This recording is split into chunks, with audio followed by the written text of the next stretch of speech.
Well, that started right up. That's how it's supposed to work. That's not how to run.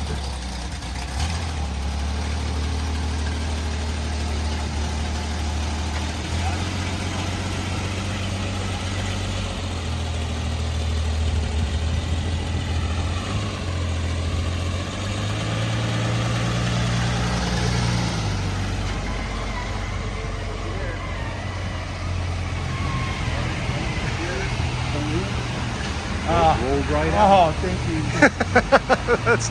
thank you, and thank you. That's a good feeling. God, you hear that thing? It started right up. Sounds great. Better, huh? Nice. I'm just filling the burp race down. Okay, we are back over to Chuck's Speed Center talking to Dave. We thought it would be really important to get the two people most directly involved with this involved. You notice that I'm not one of them, okay? I am the guy in the background, and you remember how that works with the levers? These are the guys that actually do something. Mark built it, designed it, put it on. It worked for a while, and then it stopped working. That's where Dave comes into the picture. Dave is a master tuner, been doing this forever.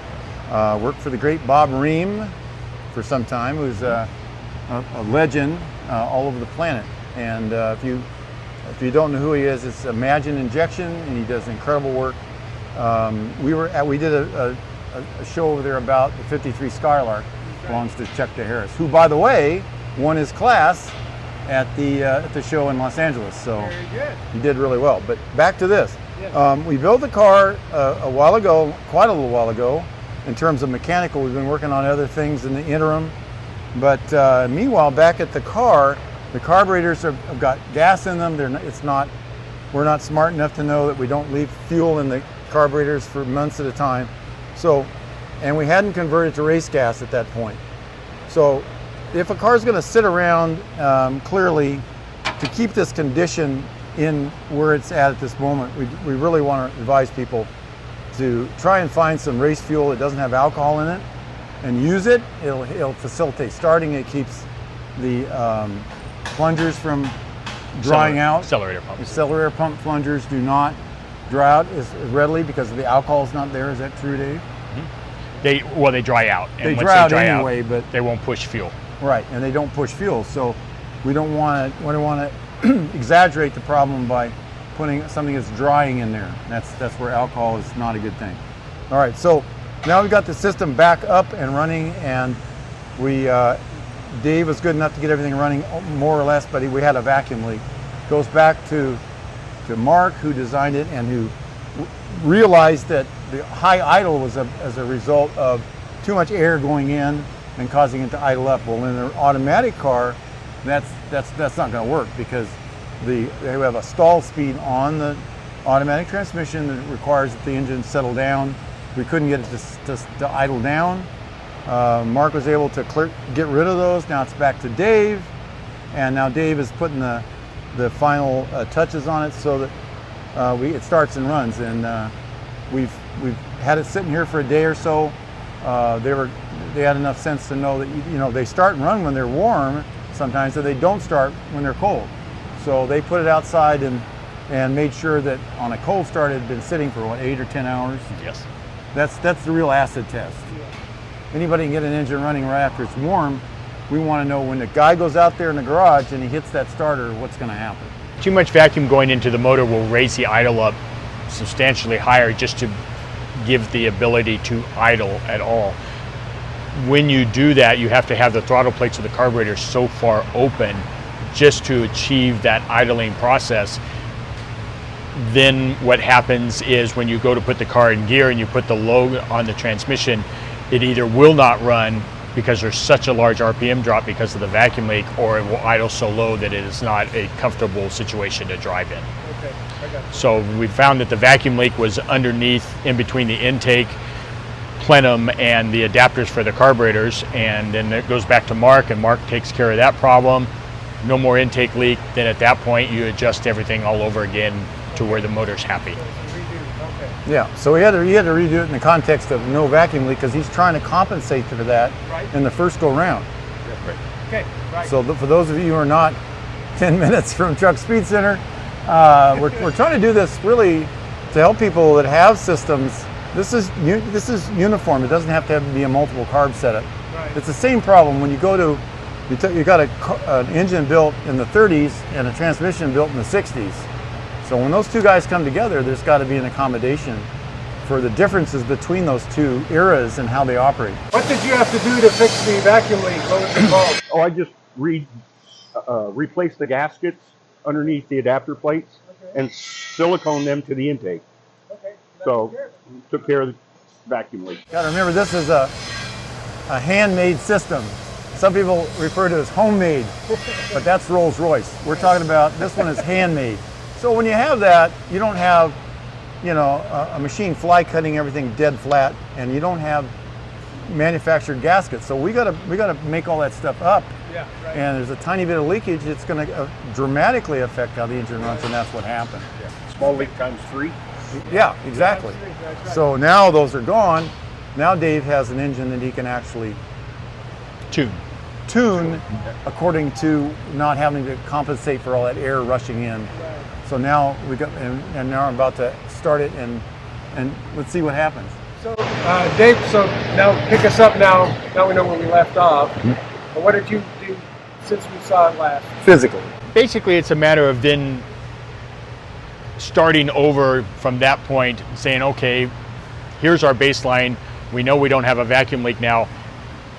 When we were trying to compensate for a vacuum leak that we weren't aware that we had, you have to open the throttle plates of the carburetors a lot more, enrich the fuel adjustment to try to compensate for that. Now that the vacuum leak is taken care of, you go back to base one, put the throttle plates to where they all do the same thing at the same time or at the same position, adjust the mixture screws equally on all 3 carburetors on both sides, getting a baseline, and then from that point, tuning it from there. Okay. All that wouldn't be possible if we had old funky carburetors, I think it's fair to say. That's true. So you put the guy that's trying to tune it and keep it running in a really difficult situation. These carburetors are extremely well made. They're very expensive, but they're worth every penny when you look at the overall longer life of an engine and the ownership of it. You put cheap carburetors on there, they leak.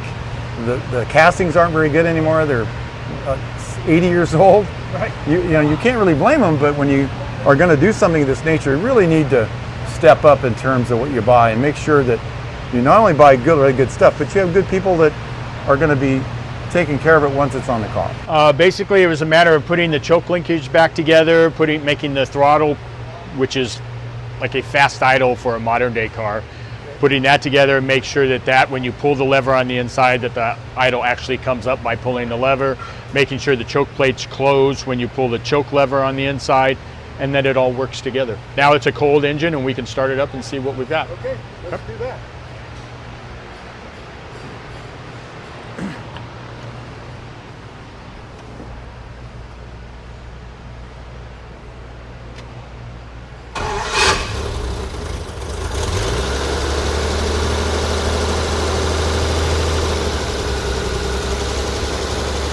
That's 12 happy kids.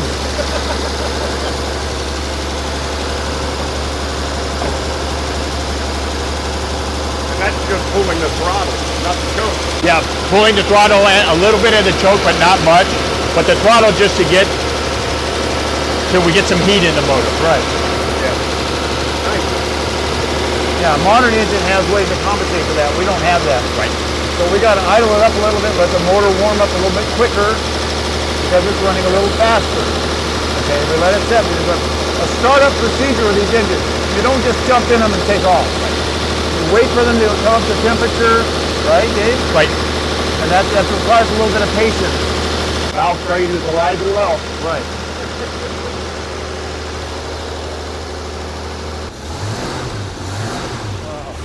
Oh. You hear that evenness? Ah! Like a symphony. Yay, baby! Now, the Rockettes don't sound that good. I know there's a lot more of them, but golly. Wow. You hear that just idled up without stumbling or anything? So in a bit of a quirk, What? here's what I found. That was the good news. Yeah. This is a minor thing, but it does Yeah, need some attention.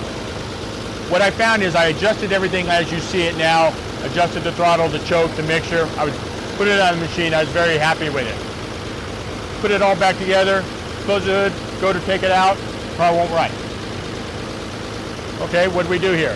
Now let's work backwards. Take the air cleaner off, clear the carburetors out, then the car runs like this again. Okay. So here's what I found. Aha! Can't breathe.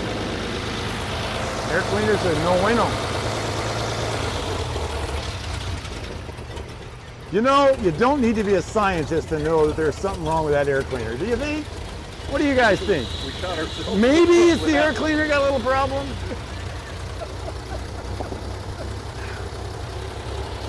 So Wow, that's bad. That is really bad. we need to change that a little bit. You think? Yeah. Even I could have come to that. Maybe. But without the air cleaner, yeah, it runs great. Okay, that moves moving right along because of the shape and size of the thing. It's a brand new air cleaner. We got to figure out some way.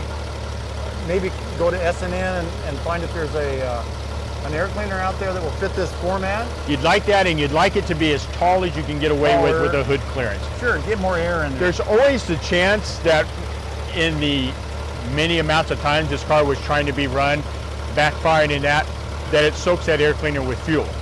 When it does that, that won't go away and it Right, won't it really stays dry there. out. Yeah. So then Try as a soon new as, one and see as what I put that on there, then it's just like closing the chokes on the carburetor. So I would try a new one first, We were starting to. but if a brand new one does the same thing, then you're dealing with an issue is it wants a lot more air for those three carburetors. Right. Okay. Well, we can fix that. Yeah.